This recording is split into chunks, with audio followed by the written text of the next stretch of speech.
Hi! Welcome back to my channel 'Divya's cooking and వ్లాగ్స్‌లో'. మీకసలు ఈ విషయం తెలుసా? నేనైతే చాలా లేట్‌గా తెలుసుకున్నాను. మీరు కూడా తెలిస్తే మాత్రం డెఫినెట్‌గా మిస్ అవ్వద్దు. ప్రెగ్నెన్సీకి ప్లాన్ చేస్తున్న ప్రెగ్నెన్సీలో అయినా ఈ కర్రీ చాలా ఇంపార్టెంట్ అనమాట. అసలేంటనుకుంటున్నారా? ఈ వెజిటబుల్ మీకు ఐడియా ఉందా? నేనైతే ఫస్ట్ టైమ్ ఇక్కడికొచ్చినాక చూస్తున్నాను అనమాట. ఇదొచ్చేసరికి మనకి ఫోలిక్ యాసిడ్ కంటెంట్ ఎక్కువ ఉంటుంది ఈ వెజిటబుల్‌లో. తెలుగులో అయితే సీమ వంకాయ అంటారు. ఇంగ్లీష్‌లో అయితే చౌ చౌ అని ఉందనమాట. సో, ఇది కట్ చేస్తే ఎలా ఉంటదంటే లోపల మనకి మామిడి పిందెలకి ఎలా అయితే సీడ్ ఉంటుందో ఆ విధంగా లైట్‌గా ఉంటుంది.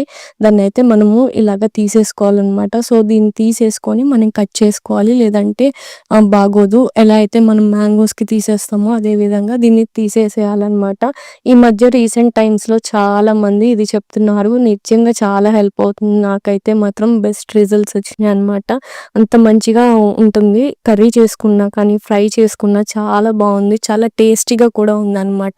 ఈ రెసిపీని ప్రెగ్నెన్సీకి ప్లాన్ చేస్తున్న వాళ్ళు గానీ, లేకపోతే ప్రెగ్నెన్సీలో ఫస్ట్ 3 మంత్స్‌లో యూజ్ చేసే ఫ్లోలిక్ యాసిడ్‌తో పాటు ఈ రెసిపీని కూడా ఇంక్లూడ్ చేసుకోండి. చాలా మంచిది. ఎందుకంటే మీరు కూడా సెర్చ్ చేయండి. ఫోలేట్ అనేది చాలా ఎక్కువగా ఉందనమాట దీంట్లో ఈ వెజిటబుల్‌లో. సో, ఈ రెసిపీని చాలా సింపుల్‌గా, ఈజీగా నేనెలా తయారు చేసుకుంటానో, అది కూడా హెల్తీగా ఎలా తయారు చేస్తానో ఈ రెసిపీలో అయితే చూపిస్తా అనమాట. ఈ విధంగా అయితే పీసెస్‌ని కట్ చేసి పెట్టుకోవాలి. చాలా సింపుల్‌గా అయిపోతుంది. ఏదైనా పప్పులోకి గానీ, పచ్చడిలోకి గానీ ఈజీగా ఫ్రై చేసుకొని తినొచ్చు. చాలా టేస్టీగా ఉంటుందనమాట. దీంట్లోకి ముందుగా మిక్సీ జార్‌లోకి పొట్టుతో ఉన్న వెల్లుల్లి రెబ్బలు యాడ్ చేసుకోండి. వెల్లుల్లి కూడా చాలా మంచిది కాబట్టి యాడ్ చేసుకున్న తర్వాత దీంట్లోకి ఒక 2 స్పూన్స్ ఆఫ్ సాల్ట్‌ని యాడ్ చేసుకుంటున్నాను. అలాగే ఒక 3, 4 టేబుల్ స్పూన్స్ ఆఫ్ కారాన్ని కూడా యాడ్ చేసుకుంటాను. పావు టీ స్పూన్ ఆఫ్ జీలకర్రని కూడా యాడ్ చేసుకోండి. ఇవన్నీ కూడా కోర్స్‌గా గ్రైండ్ చేసుకోండి. ఇప్పుడు కళాయి పెట్టుకొని దీంట్లోకి ఒక 2 టేబుల్ స్పూన్‌లంతా ఆయిల్ యాడ్ చేసుకొని, ఆయిల్ కూడా ఎక్కువ అక్కర్లేదు. మనం ఏం డీప్ ఫ్రై చేసుకోక్కర్లేదు. జస్ట్ 2 టేబుల్ స్పూన్స్ సరిపోతుందనమాట. పోపు గింజలు కూడా వేసుకొని వీటిని కొంచెం దోరగా ఫ్రై అయ్యేంత వరకు ఫ్రై చేసుకోవాలనమాట. ఈ విధంగా లో ఫ్లేమ్‌లో పెట్టుకొని ఇవి కొంచెం పోపు అనేది బాగా ఫ్రై అయితే మాత్రం టేస్ట్ బావుంటుంది. పప్పులు కొంచెం ఎక్కువగా వేసుకోండి. శనగపప్పు ఉంటుంది కదా! అది ఎక్కువ వేసుకోండి. ఫ్రైలోకి చాలా బావుంటుంది. చాలా టేస్టీగా ఉంటాయి. కొంచెం కరివేపాకు, ఎండుమిర్చిని కూడా వేసుకొని ఈ విధంగా లో ఫ్లేమ్‌లో ఇవి కూడా కొంచెం చిటపట వరకు కూడా ఫ్రై చేసుకొని ముందుగా కట్ చేసి పెట్టుకున్న ఈ వంకాయ ముక్కల్ని యాడ్ చేసుకోండి. వంకాయ అంటే మనం సీడ్స్ అవన్నీ ఉంటాయి. కానీ ఇది పేరుకి సీమ వంకాయ అంటాం కానీ కొంచెం కుక్ అయ్యేటప్పుడు మనకెలా అనిపిస్తుందంటే బీరకాయలాగా కొంచెం అలాగా అనిపిస్తుందనమాట. కానీ వాటర్ అనేది ఏమీ అంతగా రాదనమాట. జనరల్‌గా అయితే మనకి బీరకాయలో వాటర్ ఊరుతూ ఉంటుంది పొయ్యి మీద వేయంగానే కొంచెం.